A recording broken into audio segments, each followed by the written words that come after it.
नमस्कार। सवाल आज का देख रहे हैं आप सब। मैं हूं आपके साथ साहिल केरनी।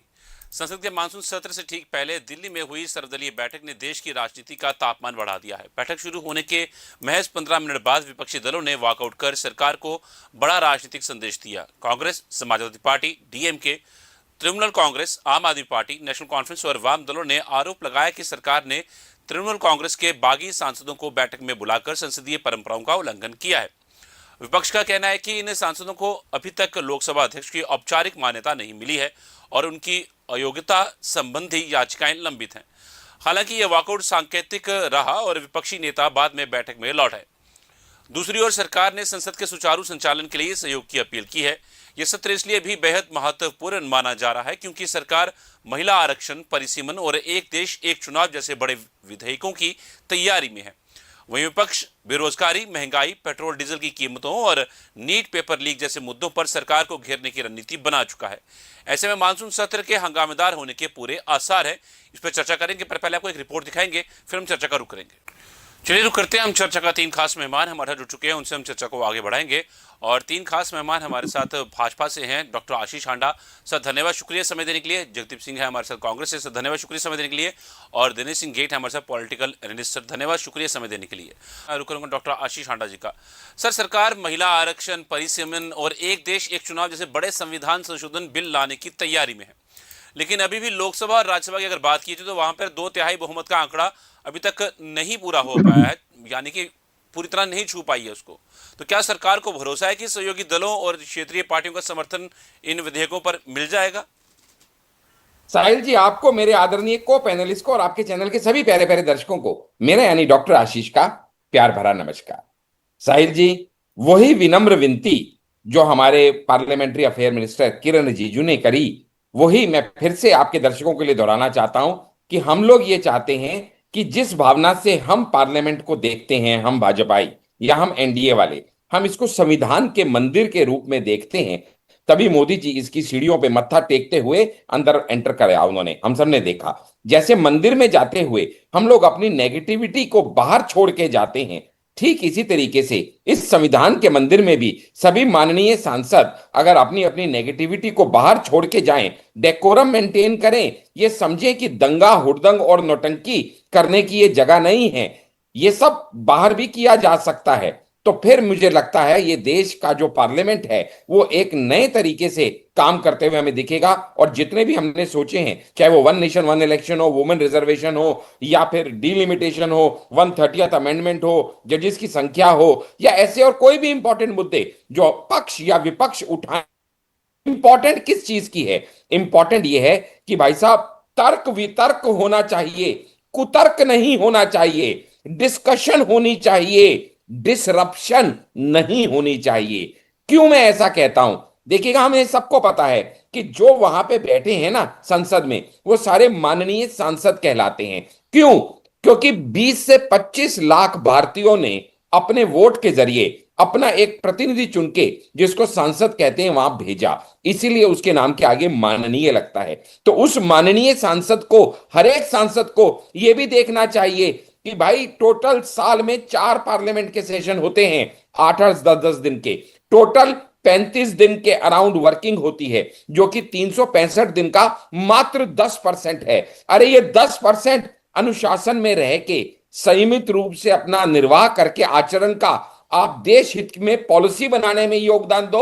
बाकी 90% में अब जो हुड़दंग दंगा, आपको किसी तरह का प्रदर्शन जो करना है, वो सड़क पे अपना आचरण भले अलग रखो, सांसद होते हुए संसद में आचरण अलग रखो। क्योंकि एक दिन की कार्रवाई का 12 करोड़ खर्चा आता है, तो 1 घंटे का 1.5 करोड़ रुपया भारत की जनता का खून पसीने की कमाई का व्यर्थ नहीं होना चाहिए। अगर इस भाव से हर एक सांसद इस बार पार्लियामेंट में आएगा, तो मुझे लगता है, किरण रिजिजू जी कह चुके हैं, हम विपक्ष की बात सुनने के लिए भी तैयार हैं, हम उनके ऊपर विचार विमर्श करने के लिए तैयार हैं, तर्क वितर्क करने के लिए तैयार हैं। जहां तक बात रही नंबर गेम की, तो आपको पता है कि बिल पास होना नहीं होना यह उस समय फ्लोर ऑफ द हाउस पे ही डिसाइड होता है, क्योंकि कब किसकी अंतरात्मा जाग जाए, यहां पे वोटिंग में वो कौन सी चीज का समर्थन कर दे। बहुत सारी पार्टियों के बहुत सारे अलग अलग सोच होती है। कहने को हम एनडीए के साथ नहीं है, लेकिन इस पर्टिकुलर मुद्दे में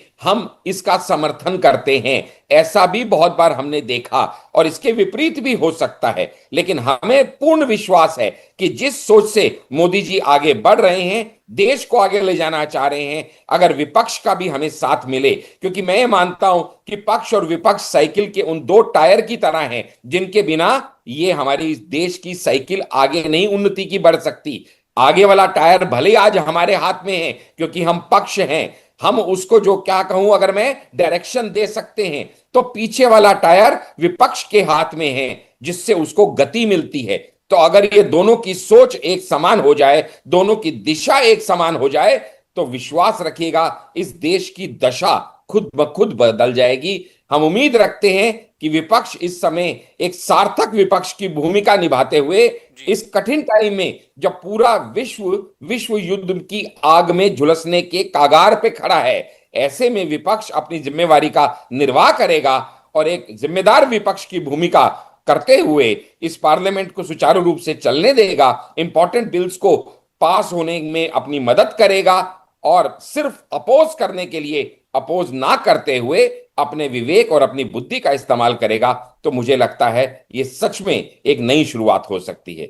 देखिए, जितनी बातें हमारे जगदीप भाई ने कही, ये आपकी शुरुआत से ही पता चल गया होगा कि मेरा वक्तव्य आप सुने, हमने कितनी पॉजिटिविटी की बात करी, हमने विपक्ष को साथ लेके चलने की बात की, साइकिल के दो पहियों की बात करी। और उन्होंने शुरू कहां से किया कि भाई हम जो भी कह रहे हैं ये सुनेंगे तो है नहीं, यानी नेगेटिविटी से परिपक्व रूप से भरे हुए व्यक्ति पूरी कांग्रेस को रिप्रेजेंट कर रहे हैं। लोकतंत्र की हत्या की बात करते हैं, इमरजेंसी से बड़ी लोकतंत्र की हत्या हो सकती है क्या?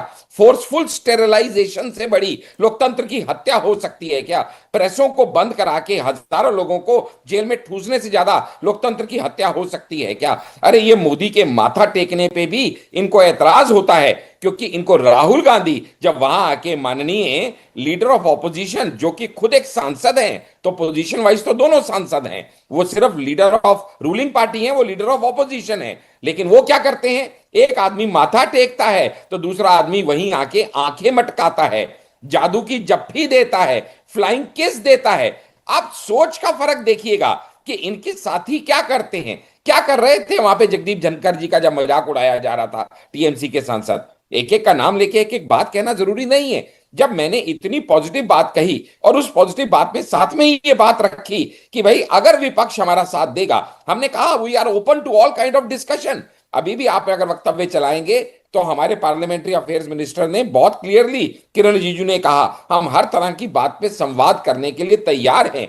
मैंने भी आपको कहा हम तर्क वितर्क के लिए ओपन हैं। कुतर्क का क्या करें जब आप देश फिर पैर की बातें करें, तानाशाह और पता नहीं क्या क्या क्या बोलने लगे, कोई मतलब है इन बातों का? यार देश जो है आपके पास, मैंने अभी शुरू में भी कहा, बहुत अच्छे से मैंने अपनी बात आज कंपाइल करते हुए कहा था कि 365 दिन में से मात्र 35 दिन ऐसे हैं जो किसी सांसद को पार्लियामेंट में, संसद में गुजारने होते हैं। वो 10% बनता है पूरे साल का। वो 10% थोड़े आचरण में रह लो, 10% संसद की मर्यादा का फॉलो कर लो, बाकी 90% टाइम आप मीडिया में आके, स्टेजेस पे आके, रैली में आके जो मर्जी गाली गलौज करो, जो मर्जी आप ऊट पटांग हरकतें करो, मोदी को गालियां दो, मोदी की मां को गालियां दो, कुछ भी करो, जो आपका कल्चर है, जो आपकी नेचर है, जो आपका डीएनए है, उसको एग्जिबिट करो, सनातन उन्मूलन समारोह करो, जो आपको करना है करो। लेकिन भाई ये 10% टाइम जो देश की जनता आपको मांग रही है, जिसके लिए आपको चुन के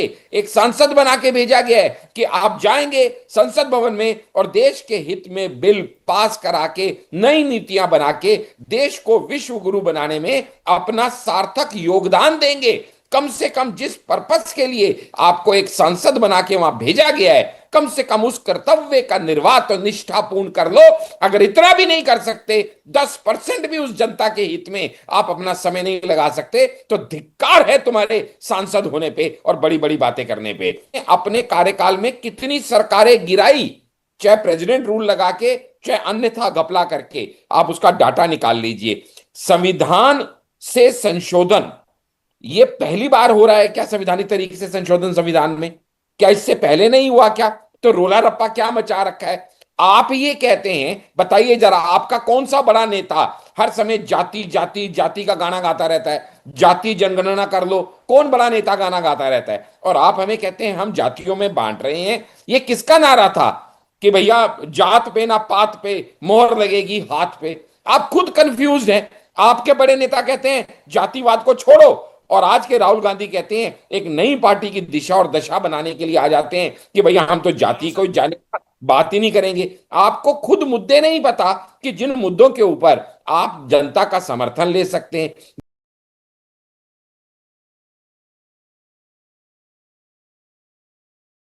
जो है वो ग्रास संविधान कहते हैं, बताइए जरा आपका कौन सा बड़ा नेता हर समय जाति जाति जाति का गाना गाता रहता है, जाति जनगणना कर लो, कौन बड़ा नेता गाना गाता रहता है, और आप हमें कहते हैं हम जातियों में बांट रहे हैं। ये किसका नारा था कि भैया जात पे ना पात पे मोहर लगेगी हाथ पे? आप खुद कंफ्यूज हैं। आपके बड़े नेता कहते हैं जातिवाद को छोड़ो, और आज के राहुल गांधी कहते हैं एक नई पार्टी की दिशा और दशा बनाने के लिए आ जाते हैं कि भैया हम तो जाति को जाने बात ही नहीं करेंगे। आपको खुद मुद्दे नहीं पता कि जिन मुद्दों के ऊपर आप जनता का समर्थन ले सकते हैं। भाई अगर वुमेन रिजर्वेशन बिल है तो हमारी 50% आबादी को हम ये एक एक अपॉर्चुनिटी दे रहे हैं कि भाई आपकी इतनी सीट सुरक्षित रख रहे हैं, आप भी पार्लियामेंट में आइए, आप भी लॉ मेकर बनिए। तो आप उनको नहीं आने देंगे, खुद अपने पैर पे कुल्हाड़ी मार के वो 50% जनता को यानी वुमेन्स को अपने अगेंस्ट कर रहे हैं। आपको समझ में नहीं आ रहा कि आप मतलब क्या कहूं मैं जैसे कहते हैं ना विनाश काले विपरीत बुद्धि, कि आपको इस समय यही नहीं पता चल रहा कि आपके हित का काम क्या है, आपके अहित का काम क्या है। बस बीजेपी का आपने जो है किसी तरीके भी आपने खिलाफत करनी है, इसलिए आप खिलाफत कर जाते हैं, ये सोचे बिना कि इससे आपका खुद का फायदा होगा या नुकसान होगा। पार्लियामेंट नया बनाया, इन्हें पहले से पता था, 800 सीटें उसमें रख दी। हाँ भैया पता था, उसके हिसाब से ही बनाई थी, क्योंकि डीलिमिटेशन होनी है, it was on the cards. एक एक डेट उसकी फाइनल है कि 2019 तक क्या होगा, 2022 तक क्या होगा, 2017 तक क्या होगा। अगर आप होमवर्क नहीं करके आए हैं तो मेरी गलती नहीं है, मेरी पार्टी की गलती नहीं है। सब कुछ सोच समझ के संवैधानिक रूप से जानते बूझते हुए किया गया। इसी को तो कहते हैं आईसाइट और विजन में क्या फर्क होता है। आपके नेताओं के पास तो आईसाइट नहीं है, हमारे नेता के पास विजन है, इसीलिए वो विजनरी कहलाता है, इसीलिए वो वर्ल्ड लीडर कहलाता है, इसीलिए उसकी इतनी वर्ल्ड में धूम है, क्योंकि वो आने वाले कल को देख पाता है। आप नहीं देख पाते हैं। अपॉर्चुनिटी वो नहीं होती जिसको जाते हुए देखा जाए, अपॉर्चुनिटी वो होती है जिसको आते हुए देखा जाए। और लास्ट में अपनी बात ये कह के अपनी वाणी को विराम दूंगा कि बड़ी पुरानी कहावत है जिसकी वजह से आप अक्सर हमारे पैर खींच के हमें नीचे लाने का प्रयास करते हैं, और वो बड़ी पुरानी कहावत क्या है कि आपके पैर हमेशा वो खींचता है जो आपसे नीचे होता है, और आपको ऊपर उठने के लिए हाथ हमेशा वो देता है जो आपसे ऊपर होता है। इसीलिए हम ऊपर उठाने वालों के साथ हैं, ये देश ऊपर उठाने वालों के साथ है, नीचे खींचने वालों के साथ नहीं है। आप अपनी मानसिकता बदलिए, आप अपनी कार्य प्रणाली बदलिए, तो देखिएगा भगवान ने चाहा तो शायद आप लुप्त होने से बच जाएंगे, वरना एक दिन तो एक्सटिंक्ट होके ही रह जाएंगे। जी सर। जी साहिल जी, मैं अपने लर्नेड फ्रेंड जगदीप जी की कुछ बातों का जवाब देना चाहूंगा। असल में दिक्कत क्या है ना, देखिएगा जब कहते हैं ना अंधेर नगरी चौपट राजा, तो जैसा ऊपर से सर्कुलेशन आता है ना नीचे तक वही जाता है। जब top leadership non serious politician level पे एक्ट कर रही हो, इंपॉर्टेंट इशू से भाग रही हो, अपने ही देश की बुराई देश के बाहर जाके कर रही हो, नीचे के कैडर को पता ही ना हो कि आपका स्टैंड क्या है, ना सिर्फ कांग्रेस के अंदर बल्कि कांग्रेस एक प्रमुख विपक्षी दल है, और यहां तक कि आप ये समझिएगा कि इंडिया अलायंस का भी जिसको कहूंगा ड्राइवर है, ड्राइविंग सीट पे बैठा है। तो ऐसे में इनका टीएमसी से रिलेशन क्या है या क्या होना चाहिए, या समाजवादी पार्टी से क्या है, डीएमके से क्या है, आरजेडी से क्या है, कुल मिला के कहूं तो रीजनल पार्टीज को क्या ये उस पर्टिकुलर क्षेत्र में अपना बिग ब्रदर मानने को तैयार हैं, या आज भी ये चाहते हैं कि भले रीजनल पार्टी हो, बिग ब्रदर तो हम ही रहेंगे। और सबसे बड़ी बात, जो इनका एंटी इंडिया स्टैंड जो क्लियर हो जाता है जब ये जॉर्ज सोरोस के लिए काम करते हैं, जब ये चाइनीज एम्बेसीज के लिए काम करते हैं, या जब ये ट्रंप के इकोनॉमी इंडियन डेड हो चुकी है की बात का समर्थन करते हैं। डॉक्टर आशीष 30 सेकंड था, समय कम है।